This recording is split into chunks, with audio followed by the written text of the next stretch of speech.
You did everything right. You went to bed early. You slept through the night. You woke up at a reasonable hour.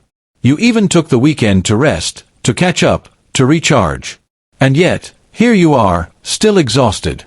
Still depleted. Still dragging yourself through the day as if you never rested at all. You look at other people who seem energized after a good night's sleep, and you wonder, what is wrong with me? Why does rest not work for me the way it seems to work for everyone else? Here is the truth that most people do not realize. There is a difference between physical rest and soul restoration. Your body might be resting, but your soul might still be running a marathon. Your muscles might be relaxed, but your spirit might be carrying weights you cannot see. And until you understand this difference, until you learn to address not just your body's need for rest but your soul's need for restoration, you will continue to wake up tired no matter how many hours you sleep. From a spiritual point of view, exhaustion that persists despite adequate rest is often a sign that something deeper is happening. It is your soul's way of communicating that the depletion you are experiencing is not physical. It is energetic, emotional, spiritual. And these forms of depletion require different kinds of replenishment than sleep alone can provide. Many people describe this as feeling like their battery is drained at a level that cannot be recharged by conventional means. But before we go deeper into the spiritual dimensions, it is important to understand that this does not substitute professional support when necessary. If you are experiencing persistent exhaustion along with other symptoms like unexplained pain, significant changes in appetite or weight, difficulty concentrating, or feelings of hopelessness, please consult with a healthcare provider. Medical conditions like thyroid disorders, anemia, chronic fatigue syndrome, and depression can all cause exhaustion that does not respond to rest. What I am sharing today is a spiritual perspective that can complement, but not replace, proper medical care. Now, let us explore why you might feel exhausted even after resting. The first reason is what we might call energetic depletion. Every interaction you have, every environment you enter, every piece of information you consume, all of these things involve an exchange of energy. When you spend time with people who drain you, when you work in environments that feel toxic or misaligned, when you constantly consume distressing news and information, you are leaking energy faster than you can replenish it. Think of it this way. Imagine you have a bucket with holes in it. You can keep pouring water into the bucket, you can rest and try to fill it up, but if the holes are still there, the water keeps draining out. Physical rest is like pouring more water into the bucket. But if you do not identify and repair the holes, if you do not address the places where your energy is leaking, you will never feel full no matter how much you rest. The exhaustion persists because the fundamental problem is not about how much rest you are getting. It is about how much energy you are losing in your daily life. Many people describe discovering that certain relationships in their life are energetic vampires. Not necessarily because the other person is intentionally draining them, but because the dynamic of the relationship requires them to constantly give without receiving, to constantly perform without being seen, to constantly support without being supported. And every interaction with these people, no matter how brief, leaves them feeling more tired than before. Yet they continue these relationships, wondering why they are always exhausted, not realizing that this is where their energy is going. The same is true for work environments. You might have a job that looks good on paper, that pays adequately, that seems like what you should be grateful for. But if the environment feels oppressive, if the values of the organization conflict with your own, if you spend 8 hours a day pretending to be someone you are not, your soul is working overtime to maintain that performance. And that invisible labor is exhausting you in ways that no amount of evening or weekend rest can address. From a spiritual perspective, another major cause of persistent exhaustion is unprocessed emotion. Emotions are energy in motion. They are meant to flow through you, to be felt, expressed, and released.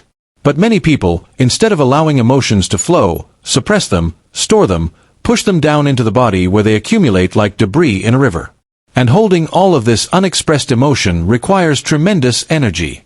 It is like trying to hold multiple beach balls underwater at the same time. It is exhausting, and it never stops, not even when you sleep. You might be carrying grief you never fully allowed yourself to feel. Anger you were taught was inappropriate to express. Fear you were told to be brave about. Sadness you believed would make you seem weak. And all of these emotions, rather than being released, are being held in your system, requiring constant energy to keep them contained. This is why some people describe feeling exhausted even after doing nothing all day. The nothing they did was actually something enormous, continuing to hold down emotions that desperately need to be released. Many people describe experiencing sudden exhaustion when they are around certain topics or situations that trigger their unprocessed emotions. They might feel fine, and then someone mentions something that touches an old wound, and suddenly they feel overwhelmingly tired.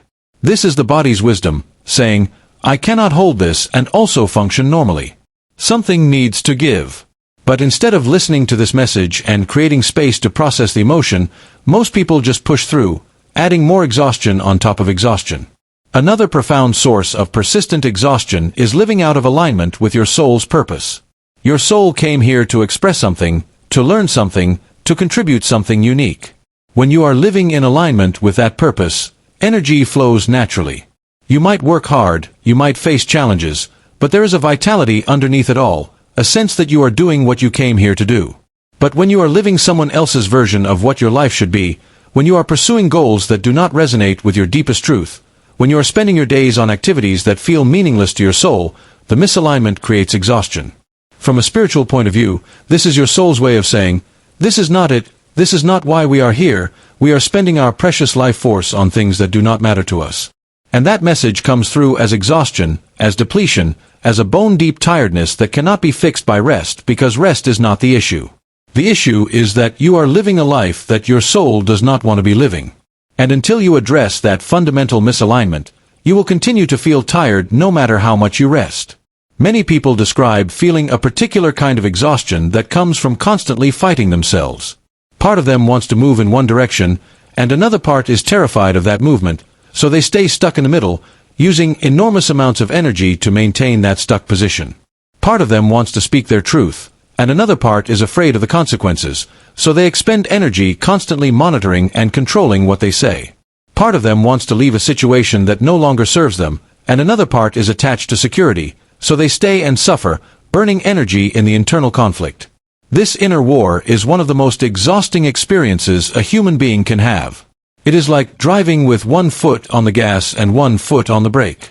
The car is not moving forward, but enormous amounts of fuel are being burned in the conflict between acceleration and resistance. And you feel this as exhaustion, as fatigue, as a sense that you are working so hard but getting nowhere. Because you are working hard, incredibly hard, just not in a direction that leads anywhere. You are working hard to stay stuck. From a spiritual perspective, there is also an exhaustion that comes from carrying others' expectations. Every time someone has an expectation of you, and you feel obligated to meet that expectation even when it conflicts with what you truly want or need, you take on a burden. And when you are carrying the expectations of your parents, your partner, your friends, your colleagues, your culture, all layered on top of each other, all demanding different versions of who you should be, the weight becomes crushing. You are exhausted because you are trying to be 10 different people, none of whom are actually you. Many people describe a moment of realization where they suddenly see how much of their life has been spent trying to be what others wanted them to be. And the exhaustion they feel is not just from the current effort, but from years, sometimes decades, of this constant performance. The accumulated tiredness of a lifetime of not being themselves. And rest, in the conventional sense, cannot touch this exhaustion because what is needed is not more sleep. What is needed is permission to stop performing, to stop meeting expectations, to start living from their own center rather than constantly adapting to others' demands. Another dimension of this persistent exhaustion is what might be called empathic overload. If you are someone who naturally feels what others feel, who picks up on the emotional atmosphere of every room you enter, who absorbs the suffering you see in the world as if it were your own, you are constantly processing enormous amounts of emotional and energetic information. And if you never learned how to shield yourself, how to ground and clear this energy, how to distinguish between what is yours and what belongs to others, you are carrying a burden that grows heavier every day. From a spiritual point of view, empathic sensitivity is a gift, but it requires conscious management. Without proper energetic hygiene, empaths become exhausted simply by existing in the world, by going to the grocery store, by scrolling through social media, by watching the news. Every input comes with an emotional and energetic charge that they absorb and must then process. And if they are processing not just their own emotional content but the collective emotional content of everyone they encounter, they will be exhausted no matter how much physical rest they get. Many people describe experiencing what feels like a psychic hangover. They spend time in a crowded place or with emotionally intense people, and the next day they feel completely drained, even if they did not physically exert themselves. This is because the energetic work they were doing, the unconscious absorbing and processing, was as real and as exhausting as physical labor. But because this work is invisible, they often blame themselves for being tired, thinking they should have more stamina, not realizing that what they are doing requires tremendous energy. So what is the solution? How do you address exhaustion that persists despite rest? The first step is recognizing that you need more than physical rest. You need energetic restoration, emotional processing, and soul alignment. Physical rest is still important, yes, but it is only one piece of a larger puzzle. You need to identify where your energy is leaking and repair those holes. You need to process the emotions you have been storing. You need to begin aligning your life with your soul's true desires rather than others' expectations. This might mean setting boundaries with people who drain you. It might mean reducing your exposure to distressing information and overwhelming environments. It might mean creating daily practices that help you ground and clear your energy. Many people describe finding that simple practices like spending time in nature, moving their body in ways that feel good, engaging in creative expression, or sitting in silence for a few minutes each day make more difference to their energy levels than hours of sleep. It might also mean finally allowing yourself to feel what you have been suppressing. Creating space to cry, to rage, to grieve, to express whatever has been locked inside. This can be uncomfortable, even scary, but the relief that comes from finally releasing held emotion is profound. Many people describe feeling lighter, more energized, more alive after allowing themselves to fully feel and express something they had been holding for years. From a spiritual perspective, addressing persistent exhaustion also requires honest examination of your life. Are you doing what your soul came here to do, or are you living someone else's dream? Are you expressing your authentic self, or are you performing a role? Are you in relationships that nourish you, or are you giving far more than you receive? These are not easy questions, and the answers might require difficult changes. But continuing to live in misalignment will continue to exhaust you, no matter how much you rest. It is also important to develop what we might call energetic literacy. Learning to notice when your energy drops, when you feel drained, when you feel expanded. Paying attention to which people, places, and activities energize you and which deplete you. And then, as much as possible within the constraints of your life, choosing more of what energizes you and less of what depletes you. This is not selfish. This is basic self-care at a soul level. Many people describe discovering that what they thought was laziness or lack of discipline was actually their soul's wisdom trying to protect them from further depletion. They would feel an aversion to certain activities or commitments, and they would force themselves to do them anyway, thinking they should be able to push through. But their resistance was actually intelligence, their system saying, "This depletes us, this is not aligned, we do not have the energy to spare for this." Learning to trust this inner guidance, to honor their soul's knowing of what serves and what does not, can be transformative. If you are feeling exhausted even after resting, please know that you are not broken. You are not lazy. You are not weak. You are experiencing what happens when the deeper dimensions of tiredness are not being addressed.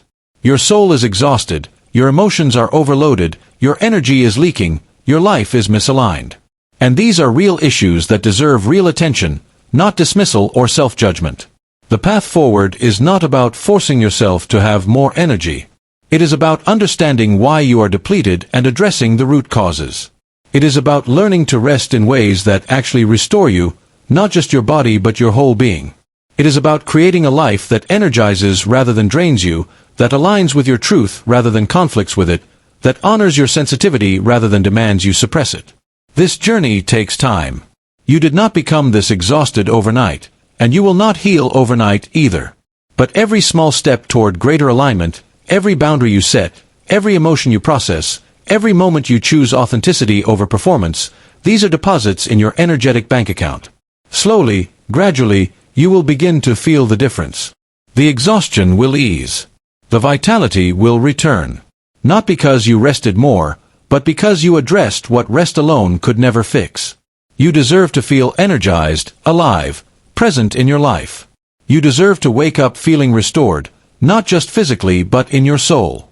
And that is possible. It requires understanding yourself at deeper levels, honoring your needs even when they do not make sense to others, and having the courage to live in awe.